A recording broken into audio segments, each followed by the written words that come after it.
नमस्कार, मैं हूं डॉक्टर नरेंद्र, आयुर्वेदाचार्य। आपका स्वागत करता हूं आपके अपने चैनल आयुर्वेद से उपचार में। आजकल मेरे पास बहुत सारे पेशेंट पेट रोग से आने लगे हैं, जिनको दिक्कतें होती हैं कि वो बोलते हैं खाना नहीं पचता है, गैस हो जाती है, एसिडिटी बनी रहती है, पूरे दिन की सुस्ती छाई रहती है, चिड़चिड़ापन होता है, खाने का मन नहीं लगता है और शरीर में भारीपन लगता है।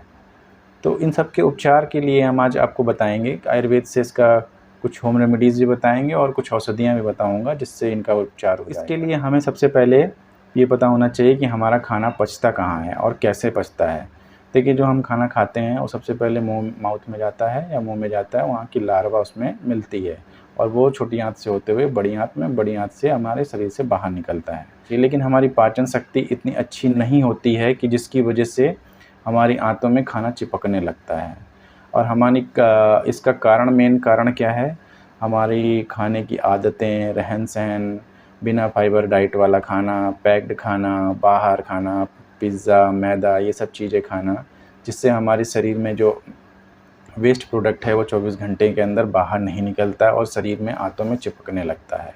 और ये आंतों में चिपकने की वजह से बहुत सारे टॉक्सिन्स जो हमारी आंतों में निकलने लगते हैं और उसकी वजह से भी बहुत सारी बीमारियां होने लगती हैं। उसमें से एक आजकल मेन कॉमन बीमारी पाइल्स होने लगी है। ज़्यादातर समाज में लोग बताते नहीं हैं, लेकिन मैक्सिमम बहुत ज़्यादा ये बीमारी आजकल हो गई है और इसका मेन कारण कॉन्स्टिपेशन ही बताया होता है। और बताया क्या होता है, ये मेन कारण कॉन्स्टिपेशन, क्योंकि हार्ड स्टूल होता है। हार्ड स्टूल की वजह से उसमें दाने निकलने लगते हैं एनस रीजन में, उसकी वजह से होता है।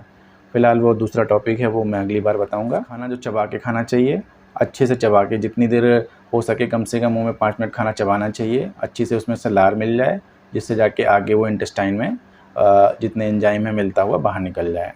और दूसरा, हमें पानी की मात्रा शरीर में जब बराबर बना के रखनी होती है, कम से कम 3 से 4 लीटर हमें पर डे पानी पीना चाहिए। और जो एसी रूम में रहते हैं उनको भी ये ज़रूर है करना चाहिए कि पानी की मात्रा हमेशा बैलेंस रखें, क्योंकि ज़्यादातर एसी के रूम में रहने वालों में कॉन्स्टिपेशन ज़्यादा पाया गया है, क्योंकि वो उनके शरीर से पानी सोखता है। जो ह्यूमिडिटी होती है वो एसी बाहर निकालती है और वो शरीर से भी थोड़ा सा पानी को निकाल देती है, जिसकी वजह से भी कॉन्स्टिपेशन उनको बना रहता है।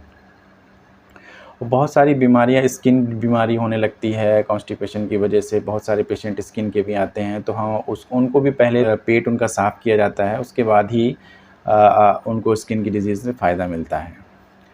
तो अब इसके ट्रीटमेंट के बारे में बताएंगे हम। देखिए, आयुर्वेद में त्रिफला बताया गया है, क्योंकि इसमें हरित की, विविध की, आम्ल की होती है। जो हरित की होती है अनुलोमन का काम करती है। अनुलोमन मतलब कि शरीर से बाहर निकालती है इस शरीर को, वेस्ट प्रोडक्ट्स को।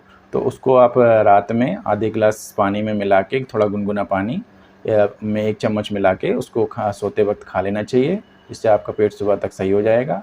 और दूसरा, उपवास भी एक आयुर्वेद में पद्धति बताई गई थी कि महीने में कम से कम 2 बार उपवास रखना चाहिए। जो एकादशी होती हैं उनके टाइम पे जो लोग रख सकते हैं उसको करना चाहिए, वो उपवास भी करना चाहिए। और तीसरा, एक एरंड का तेल बताया गया है। एरंड का तेल को भी आधे गिलास पानी में रात में 1 चम्मच मिला के पीना चाहिए, जिससे कि सुबह आपका पेट साफ़ हो जाता है। और चौथा, अंजीर बताई गई है। अंजीर को भी 3-4 उसकी जो रिंग्स होती हैं उसको खा लेना चाहिए, उससे भी आपको कब्ज में छुटकारा मिलता है। और दूसरी चीज़ें, जो चाय पीते हैं लोग, ज़्यादातर चाय पीने वाले पेशेंट्स में भी कॉन्स्टिपेशन बहुत देखा गया है, तो चाय को भी कम कर देना चाहिए। और तीसरा होता है, एक और होता है इसबगोल। इसबगोल को भी लंच से पहले और डिनर से पहले 1-1 चम्मच घोल के पीना चाहिए, और उसको जैसे घोलिए वैसे पी लेना चाहिए, क्योंकि वो थोड़ा सा जेल फॉर्म में होने लगता है। और ये सब चीज़ें क्या करती हैं, आपकी आंतों को साफ़ कर देती हैं और आपकी आंतों में जो जमा हुआ टॉक्सिन्स है शरीर से बाहर निकल जाता है। इसकी वजह से न कब्ज़, एसिडिटी और खाना न पचने की आदत, ये सब चीज़ बीमारियों से छुटकारा मिलता है।